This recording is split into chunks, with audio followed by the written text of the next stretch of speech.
Chapter 33. Manasseh was 12 years old when he began to reign, and he reigned 55 years in Jerusalem.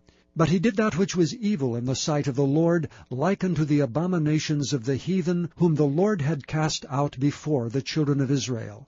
For he built again the high places which Hezekiah his father had broken down, and he reared up altars for Baalim, and made groves, and worshipped all the host of heaven, and served them. Also he built altars in the house of the Lord, whereof the Lord had said, In Jerusalem shall my name be forever. And he built altars for all the host of heaven in the two courts of the house of the Lord. And he caused his children to pass through the fire in the valley of the son of Hinnom. Also he observed times, and used enchantments, and used witchcraft, and dealt with the familiar spirit and with wizards. He wrought much evil in the sight of the Lord, to provoke him to anger.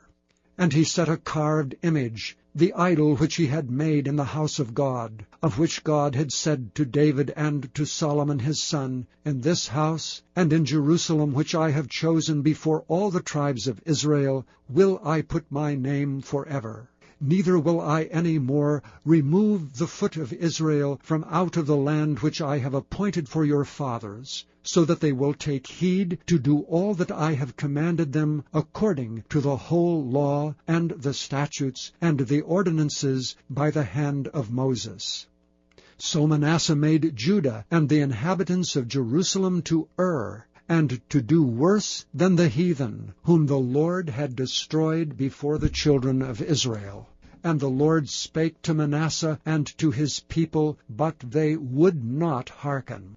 Wherefore the Lord brought upon them the captains of the host of the king of Assyria, which took Manasseh among the thorns, and bound him with fetters, and carried him to Babylon.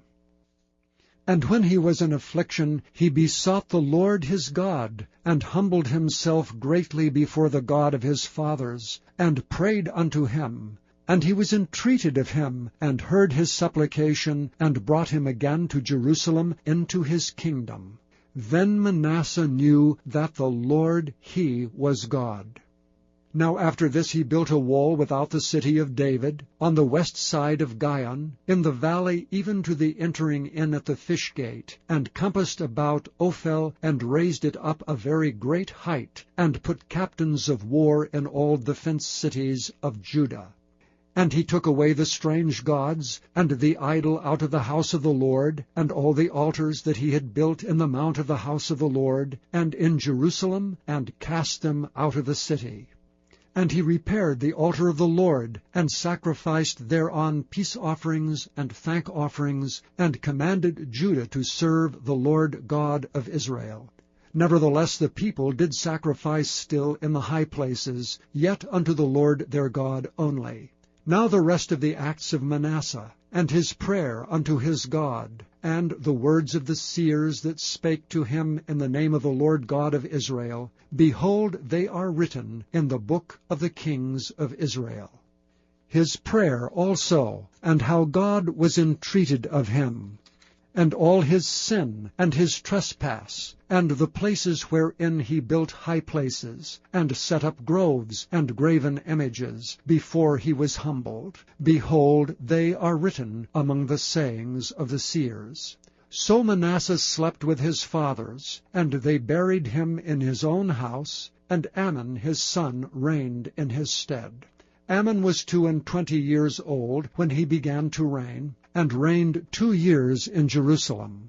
But he did that which was evil in the sight of the Lord, as did Manasseh his father. For Amon sacrificed unto all the carved images which Manasseh his father had made, and served them, and humbled not himself before the Lord as Manasseh his father had humbled himself. But Amon trespassed more and more. And his servants conspired against him, and slew him in his own house. But the people of the land slew all them that had conspired against King Ammon, and the people of the land made Josiah his son king in his stead.